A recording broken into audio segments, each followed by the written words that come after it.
Breaking update. ప్రకాశం జిల్లా పొదిలి పర్యటనలో YCP అధినేత మాజీ సీఎం జగన్ కు నిరసన సెగ తగిలింది. పొదిలి పొగాకు వేలం కేంద్రాన్ని జగన్ సందర్శించారు. జగన్ గో బ్యాక్ అంటూ నినాదాలు చేశారు. అడుగడుగున నల్ల బెలూన్లు, ప్లకార్డులతో నిరసన వ్యక్తం చేశారు.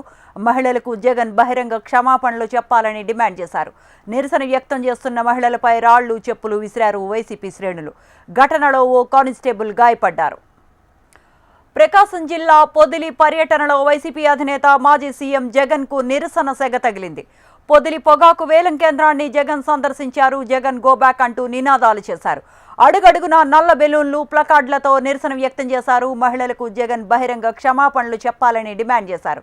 నిరసన వ్యక్తం చేస్తున్న మహిళలపై రాళ్లు, చెప్పులు విసిరారు వైసీపీ శ్రేణులు. ఘటనలో ఓ కానిస్టేబుల్ కూడా గాయపడ్డారు. ఇదే అంశానికి సంబంధించిన మరిన్ని అప్డేట్స్ మా కరస్పాండెంట్ సౌరి ఫోన్ లైన్లో అందిస్తారు. సౌరి, గుడ్ ఆఫ్టర్నూన్. ప్రకాశం జిల్లా పొదిలి పర్యటనలో వైసీపీ అధినేత మాజీ సీఎం జగన్ కు నిరసన సెగ తగిలింది. పొదిలి పొగాకు వేలం కేంద్రాన్ని జగన్ సందర్శించారు. జగన్ గో బ్యాక్ అంటూ నినాదాలు చేశారు. అడుగడుగున నల్ల బెలూన్లు, ప్లకార్డులతో నిరసన వ్యక్తం చేశారు. మహిళలకు జగన్ బహిరంగ క్షమాపణలు చెప్పాలని డిమాండ్ చేశారు. నిరసన వ్యక్తం చేస్తున్న మహిళలపై రాళ్లు, చెప్పులు విసిరారు వైసీపీ శ్రేణులు. ఘటనలో ఓ కానిస్టేబుల్ గాయపడ్డారు.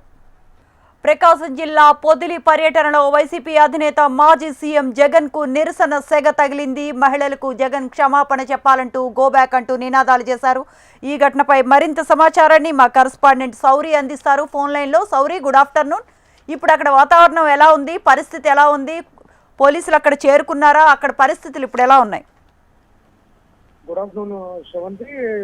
పరిస్థితి అయితే మాత్రము ఉద్రిక్తంగానే పోలీసులు ఎక్కడికక్కడ ఆందోళనకారులని, నిరసనకారులని అదుపు చేసే ప్రయత్నం చేస్తున్నారు. కానీ పోలీసుల యొక్క ఆందోళనకారులను నిరసనకి వ్యక్తం చేయడానికి వచ్చిన వాళ్ళని అదుపు చేయడానికి ప్రయత్నం చేస్తున్నా కానీ అదుపు కాని పరిస్థితి ఏర్పడ్డది. ఎందుకంటే జగన్మోహన్ రెడ్డి గతంలోనే పొదిలి పర్యటనకు వచ్చి